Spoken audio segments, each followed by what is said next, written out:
एक पति पत्नी की बहुत ही दर्द भरी और मार्मिक कहानी, जिसे सुनकर आपका दिल भर जाएगा। पति पत्नी रोज साथ में तय समय पर एक ही ट्रेन में सफर करते थे।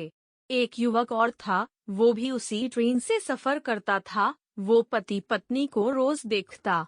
ट्रेन में बैठकर पति पत्नी ढेरों बातें करते।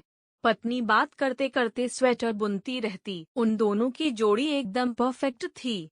एक दिन जब पति पत्नी ट्रेन में नहीं आए तो उस युवक को थोड़ा अटपटा लगा, क्योंकि उसे रोज उन्हें देखने की आदत हो चुकी थी। करीब 1 महीने तक पति पत्नी ने उस ट्रेन में सफर नहीं किया।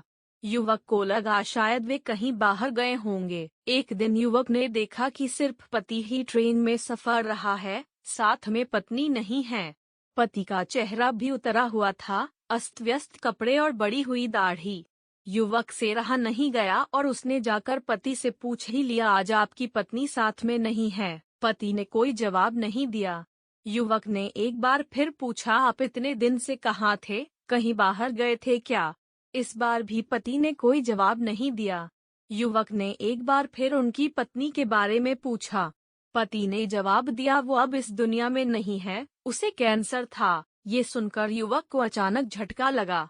फिर उसने संभल कर और बातें जाननी चाहीं। पति ने युवक से कहा कि पत्नी को लास्ट स्टेज का कैंसर था, डॉक्टर भी उम्मीद हार चुके थे।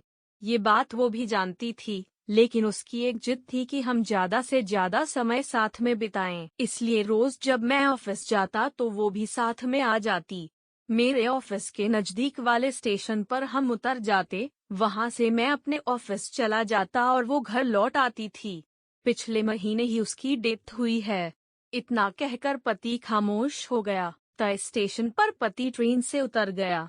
अचानक युवक का ध्यान उसके स्वेटर पर पड़ी।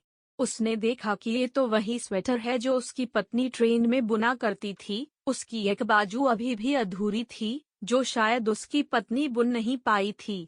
पति पत्नी का सीम प्रेम उस स्वेटर में झलक रहा था। पति पत्नी का रिश्ता अटूट होता है, सिर्फ मौत ही उन्हें अलग कर सकती है। पत्नी अपने पति का हर सुख दुख में साथ देती है तो पति भी पत्नी को दुनिया की हर खुशी देना चाहता है। यही इस रिश्ते का सबसे खूबसूरत एहसास है। इसलिए साथ रहते हुए खुशी खुशी जीवन बिताएं। प्लीज अगर यह कहानी अच्छी लगी हो तो लाइक और सब्सक्राइब जरूर करें।